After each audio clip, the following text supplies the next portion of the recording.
Hey, what's up, everybody? One coach's opinion, and remember, it's just my opinion and not a fact. So, remember this statement.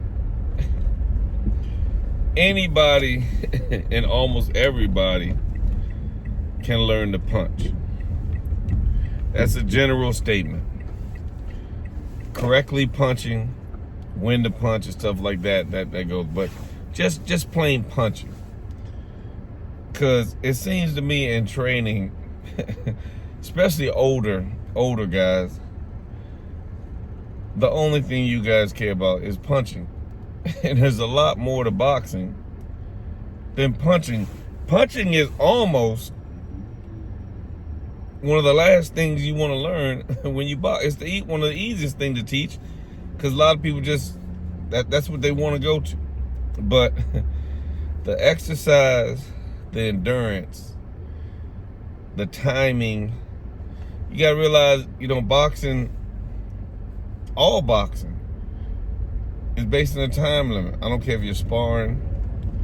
I don't care what you're doing it to a time limit. If you're running, it don't make a difference how far you run. The difference is how long it took you to run that distance. That's what running is about. Running is not about how long you ran. If you're building up your leg strength, maybe yes, but it still should be based on how long the miles, how long was each mile, and that's how you really develop your endurance and stuff like that. Blocking punches, defending punches. Everything you learn about punching, you got to learn how to take away from the person that's trying to punch you, and that's the part that people are having problems with. Even with showing guys certain moves, certain techniques, the first thing you got to do is be like, hey Joe, why are you punching? What I'm telling you doesn't require any punching right now. People just love to punch, and those people are usually the people that are going to become the most unsuccessful people in boxing. The punchers. Now, every now and then somebody slips through the crack without a lot of boxing skills.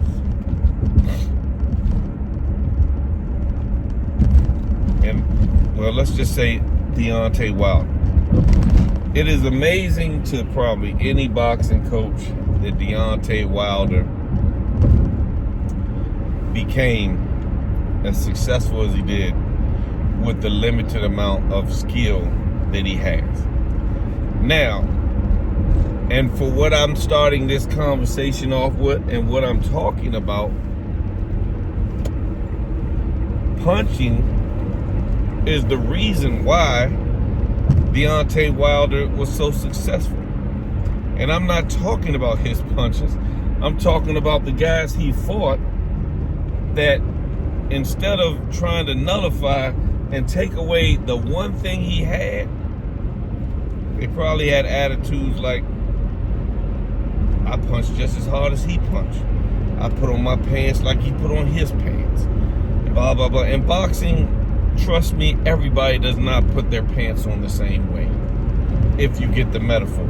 Some guys are still thinking I'm talking about putting your right foot in, your left foot in, and pulling up your pants. But I'm not. We might have gone beyond you already. But the fact that guys were so adamant on punching and feel if I nail him too. Now, a few guys, Ruiz caught him. And then instead of doing the same thing you did and breaking him down, Ruiz went to swinging like he was swinging and got caught. And that was the end of that. And Deontay Wilder said one of the most, how you want to put it? It was intelligent because he understood himself. And he said, You guys need 12 rounds to beat me. This was at the time he was winning. I just need 12 seconds. That meant I'm confident on if I catch you, you're going to sleep. You might can outbox me and run from me most of the time, but if I catch you, you're going to sleep. And a lot of guys that he beat probably had way more boxing talent than he had. But if you have boxing talent but won't use your boxing talent, your defense, know when to fight, when not to fight, and you just want to challenge, you're kind of throwing your boxing talent out the window. You know, you have to be able to take anything that you use outside the ring into the ring. But back to what we're talking about. We're talking about just punching. You can slip and punch. You can add defense to your punches. You know, there's so many things you have to learn in boxing that don't require punching. And so many people take it for granted. Oh yeah, I mean, when did you run? About 2 days ago, I ran 2 miles. Blah blah blah. But you think you're gonna get in there and compete? You'll last at a certain level. But there's a level where you don't have to ask your fighters to run. There's a level where you're not looking for your fighters. Hey man, why you ain't make it today? Blah, blah, blah. There's a level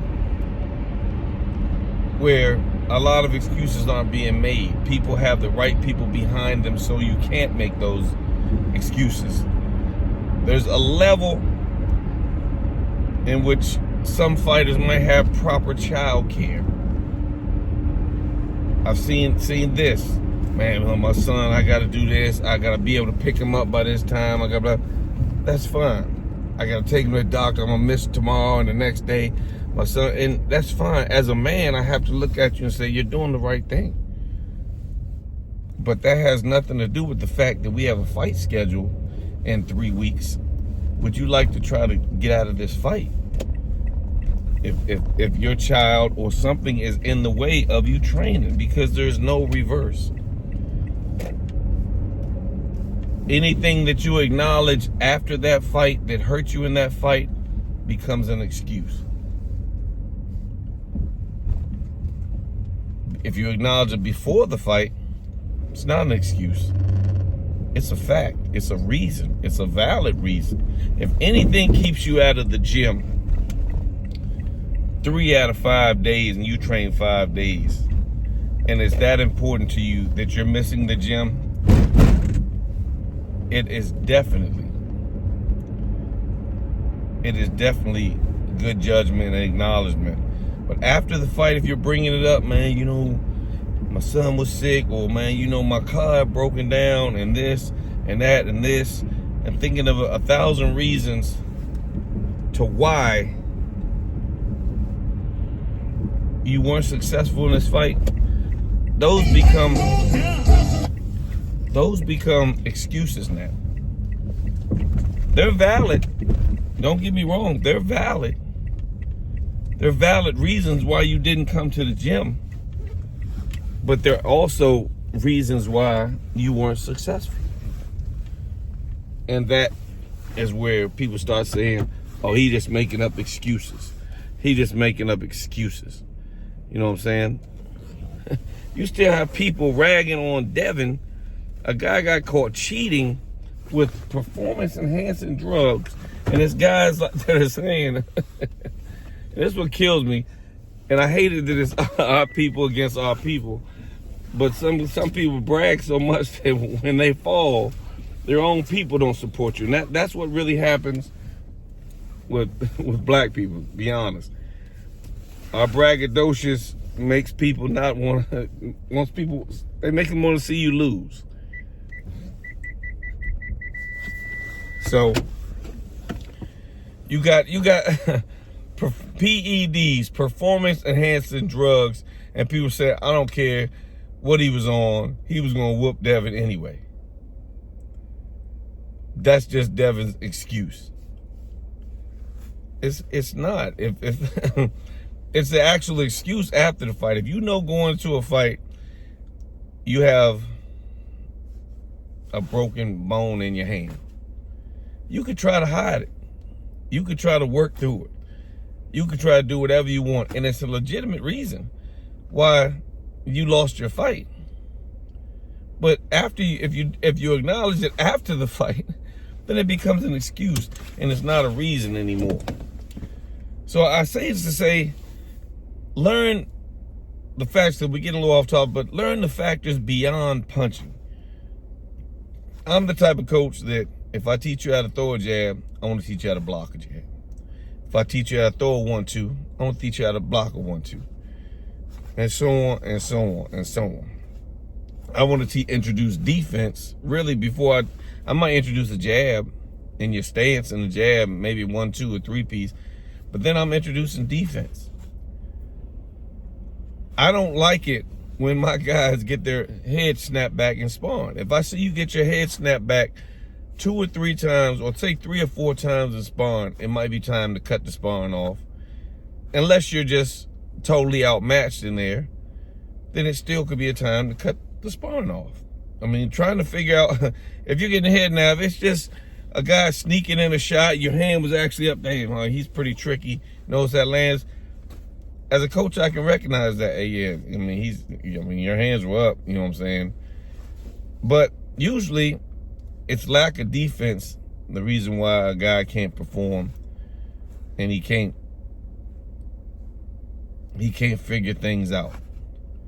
If you just move your head like this and you don't get hit, that's not defense. It's a form of defense. It's called like making him hoping that me moving my head and he doesn't have a reason. But a lot of guys at a certain level know how to set up punches and make you move your head a certain way so it can be hit. So with that random stuff going on, and with the random stuff, where do you know to counter? Here, roll, slip, roll, rock back. That's defense. You can punch back if you slip. You can punch back if you roll. You can punch back if you rock back.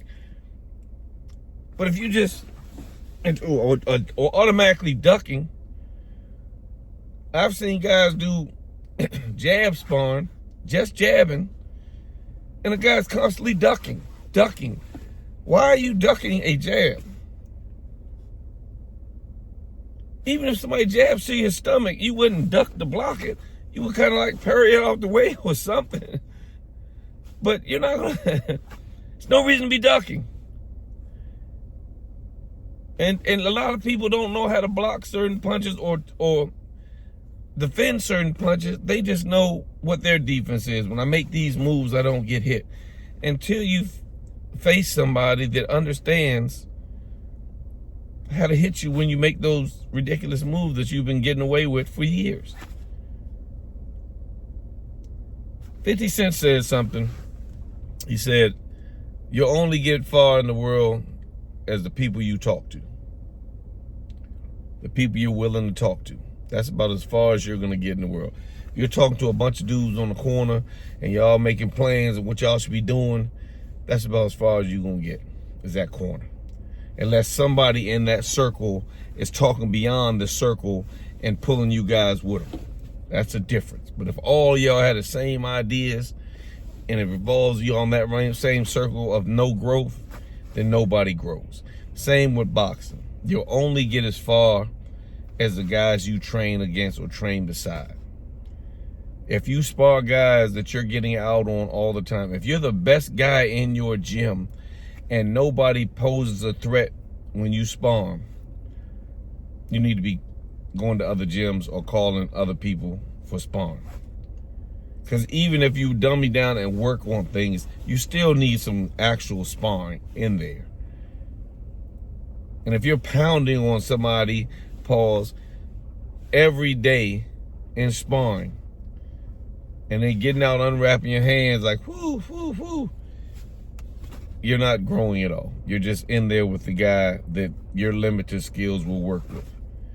And usually those guys find reasons not to spar with other guys. And that comes from not knowing much about the sport, but punching. All I know how to do is punch. Sometimes look around on the bags and see what it takes to land these shots. See how the feet have to be set.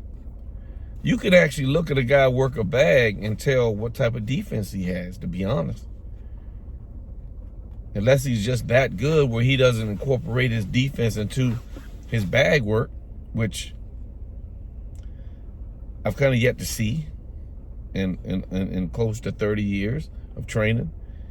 Usually you can watch how a guy shadow boxes, and you can determine a lot of things about him.